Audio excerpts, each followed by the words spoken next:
Question చేస్తే రకరకాల కేసులు అంటే రాష్ట్రం మొత్తం ఎటుపోయినా పర్లేదు కానీ టీటీడీ విషయంలో మాత్రం ఇంతకుముందు ప్రభుత్వాల్లో కూడా అవినీతి జరిగింది కాదంట ఇంతకుముందు 70 ఏళ్ళ పాటు. కానీ తిరుమల వెంకన్నని ఎవరు టచ్ చేయాలి. ఎందుకు ఆయన డబ్బు ఆయనే వచ్చే డబ్బు వడ్డీ కట్టుకుంటూ కొన్ని వేల సంవత్సరాలుగా అక్కడ పైన కొండ మీద ఆయన వడ్డీ కట్టుకునే పరిస్థితి కూడా లేకుండా చేస్తారు కదా. వాసుదేవన్ గారు వినపడుతుందా సార్? వినిపిస్తుందండి. ఓకే వాసుదేవన్ గారు, ముందుగా మీకు తోటి ప్యానలిస్ట్ కి 9 టీవీ వీక్షకులందరికీ శుభోదయం అండి. ఇప్పుడు అధికారులు వాళ్ళు అధికారిక రూల్ బుక్ ప్రకారం పనిచేయాలి కానీ పొలిటికల్ పార్టీలకి అనుగుణంగా పనిచేస్తే వాళ్ళకి వచ్చే ప్రభుత్వాలు వదలవు. అసలు వెంకన్న స్వామి ఇంకా వదలవు. అసలు అక్కడ తిరుమల తిరుపతి దేవస్థానంలో జరగవలసింది స్వామివారి సేవ, జగనన్న సేవ. ఈరోజు మనం గత 4-5 సంవత్సరాలుగా చూసాం వాసుదేవన్ గారు. అసలు ఒక ఈవోగా ఎప్పుడు ఒక ఐఏఎస్ అధికారి ఉండాలి. జనరల్ గా మనం చూసి ఒక ఐఏఎస్ అధికారి. బట్ ఇప్పుడు ధర్మారెడ్డి గారు ఐఏఎస్ అధికారి కాదే, ఆయన ఐడిఈఎస్ అధికారి, ఇండియన్ డిఫెన్స్ ఎస్టేట్ సర్వీస్ అధికారి. ఆయన ఉండాల్సింది ఎక్కడ?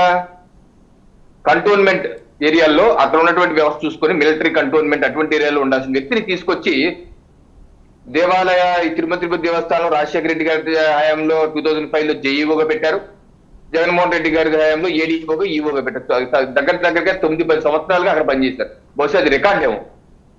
కొన్ని అక్కడ ధర్మబద్ధంగా ధర్మారెడ్డి గారు ఒక సామాన్య భక్తుడు కూడా ఒక తిరుమల తిరుపతి దేవస్థానం స్వామివారి దర్శనం చేసుకోవాలంటే టికెట్ బుక్ చేసుకోవాలంటే 300 రూపాయల టికెట్ ఆన్లైన్ లో బుక్ చేసుకోవాలన్నా పెట్టిన నిమిషాల్లోనే అయిపోతాయి. అసలు ఉండదు, ఏమవుతుందో తెలియదు.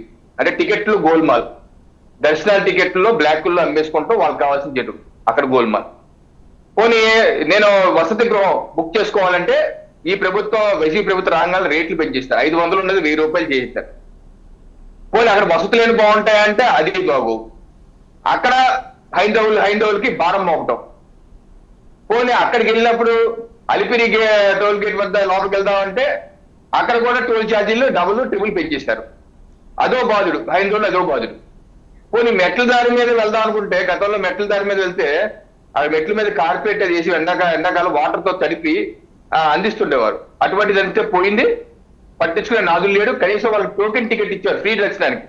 మెట్ల మీద రకరకాల మొక్కుబళ్ళు వాసుదేవన్ గారు అందరూ చాలా మంది నడుచుకుంటూ వెళ్తుంటారు. పెద్దవాళ్ళు కావచ్చు, చిన్నవాళ్ళు కావచ్చు, ఎవరన్నా కావచ్చు. వాళ్ళకేం టోకెన్ ఇచ్చేసి గతంలో దర్శనం చేయించేవారు. ఈ ధర్మారెడ్డి గారు రాగానే తీయించేశారు. ఎటువంటిది లేదు.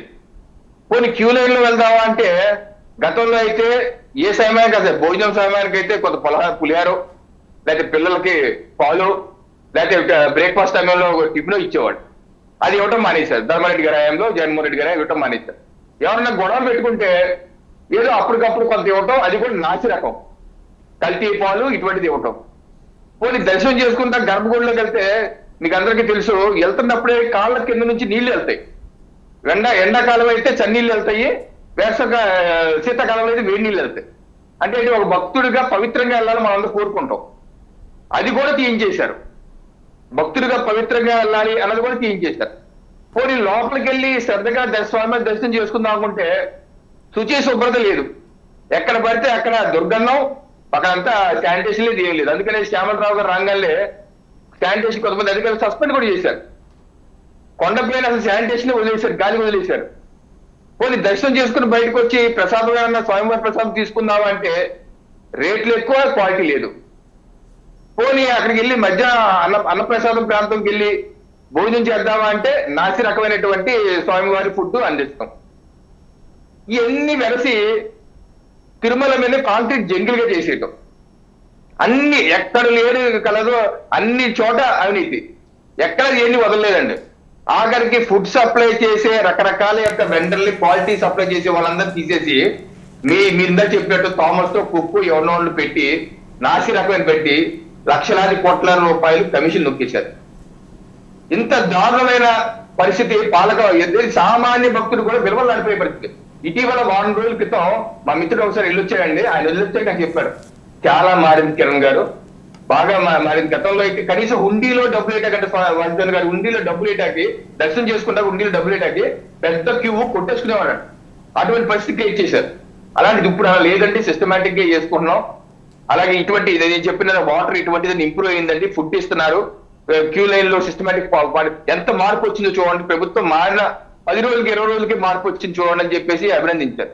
అంటే సామాన్య భక్తులు కూడా ఇంతిదిగా సివిల్ కాంట్రాక్ట్స్ ఇందాక వాళ్ళు చెప్పినట్టు ఇది కమిషన్ పాలక మండలి అండి. జగన్మోహన్ రెడ్డి గారు నడిపింది టీడీపీలో కమిషన్ పాలక మండలి.